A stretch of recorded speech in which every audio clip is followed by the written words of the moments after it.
Recently বর্তমান সময় text আর ইমেজগুলো অনেকেই ব্যবহার করে আসছে। সেলিব্রিটিরা তাদের ফেসবুক, ইউটিউব, টুইটারের কভার ফটোর জন্য এই টেক্সট আর ইমেজগুলো ব্যবহার করে থাকে। কিন্তু আমরা অনেকেই জানি না যে এই টেক্সট আর ইমেজগুলো কীভাবে তৈরি করতে হয়। তো আজকের ভিডিওতে শিখব যে নিজের নামের মধ্যে কিভাবে নিজের ছবি ব্যবহার করতে হয়। তার জন্য আপনাকে ছোট্ট একটি অ্যাপ্লিকেশন ডাউনলোড করতে হবে, যেটি আপনি প্লে স্টোর বা অ্যাপ স্টোরে অ্যাভেলেবল থাকছে। তারপর আমাদের ভিডিও ডিসক্রিপশন বক্স চেক করতে পারেন। ভিডিওটি শুরু করার আগে একটি কথা বলে রাখি, আপনি যদি আমাদের চ্যানেলে নতুন দর্শক হয়ে থাকেন তো অবশ্যই চ্যানেলটি সাবস্ক্রাইব করবেন, কারণ আপনাদের জন্য ভালো কন্টেন্ট তৈরি করাতে আমরা প্রতিজ্ঞাবদ্ধ।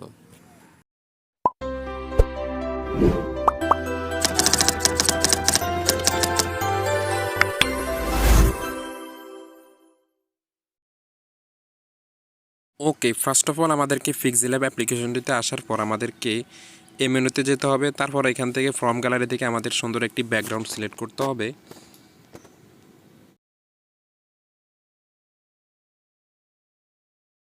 ব্যাকগ্রাউন্ডটি সিলেক্ট করার পর আমাদেরকে নিউ টেক্সট এখানে দুইবার ক্লিক করতে হবে।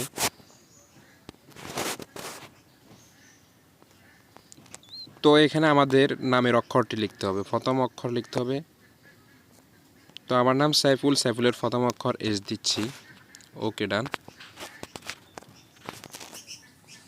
তারপর আমাদেরকে চলে যেতে হবে এই মেনুতে। তারপর আমাদেরকে ফন্টে ক্লিক করতে হবে। তারপর আমাদেরকে এখান থেকে পছন্দের একটি ফন্ট সিলেক্ট করে নেব।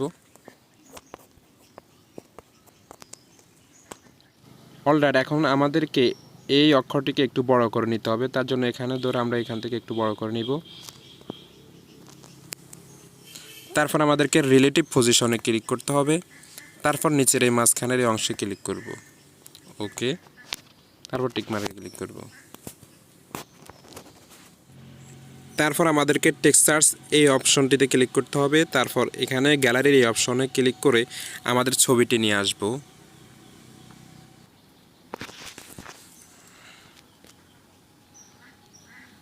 অলরাইট, ছবিটি আনার পর আমাদেরকে আবার টিকমার্কে ক্লিক করতে হবে। তারপর আমাদেরকে স্ট্রকে ক্লিক করে এটাকে অ্যানাবেল করে দিতে হবে এবং এটার কালারটি দিতে হবে হোয়াইট কালার। তারপর টিকমার্কে ক্লিক করুন। ওকে, এখন আমাদেরকে এই এস অক্ষরটাকে আবার কপি করতে হবে। তো আমরা এখানে কপি অপশানে ক্লিক করব। ওকে, তারপর আমরা এডিটে ক্লিক করব। তো এই এসটাকে আমরা কেটে আমরা দেব এ, তারপর ডানে ক্লিক করব।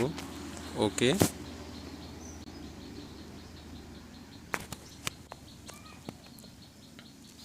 তারপর আমাদেরকে রিলেটিভ পজিশনে ক্লিক করে আবার এই মাঝখানের এই অংশটি ক্লিক করতে হবে। অলরাইট, তারপর আমাদেরকে টিকমার্কে আবার ক্লিক করতে হবে। তারপর আমাদেরকে আবার এই অক্ষরটাকে আবার কপি করতে হবে। কপি করে আমাদেরকে আবার এই এডিটে ক্লিক করতে হবে। তো আমরা এটাকে এই অক্ষরটাকে কেটে দিয়ে আমরা দেব আই। ওকে,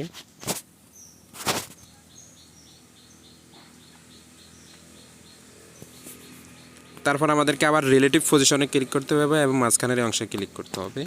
ওকে,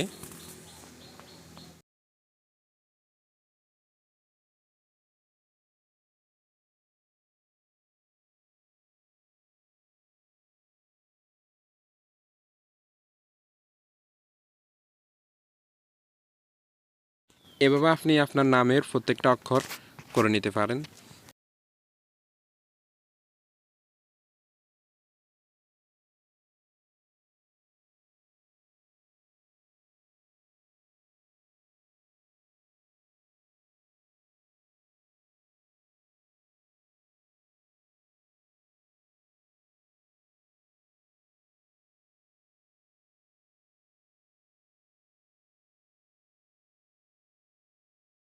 আপনি চাইলে এই অক্ষরগুলোতে আরও অন্যান্য ছবিও অ্যাড করতে পারেন। আমি শুধুমাত্র একটি ছবি অ্যাড করেছি, তবুও আপনাদেরকে শেখানোতে আমি আবার দেখিয়ে দিচ্ছি। এতে আমি আরেকটি ছবি অ্যাড করতে চাচ্ছি, তার জন্য আমাদেরকে আবার টেক্সট সার্চে ক্লিক করতে হবে এবং এই ছবিতে ক্লিক করতে হবে। তো এখান থেকে আমি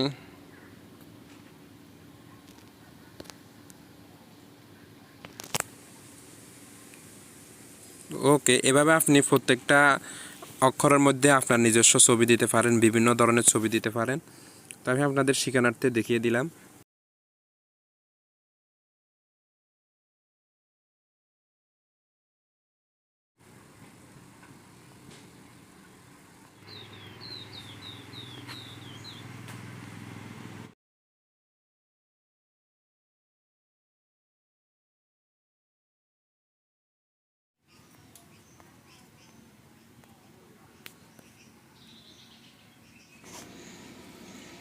অলরাইট, তো এইভাবে করে যদি আপনার প্রত্যেকটা অক্ষরের মধ্যে আপনার ছবি অ্যাড করা শেষ হয়, তখন আপনি উপরের এই সেভ অপশনে ক্লিক করবেন, তারপর সেভ অ্যাজ ইমেজ, তারপর আমাদেরকে ডিফল্টে ক্লিক করে আলট্রাতে সিলেক্ট করে নিতে হবে, তারপর সেভ টু গ্যালারি।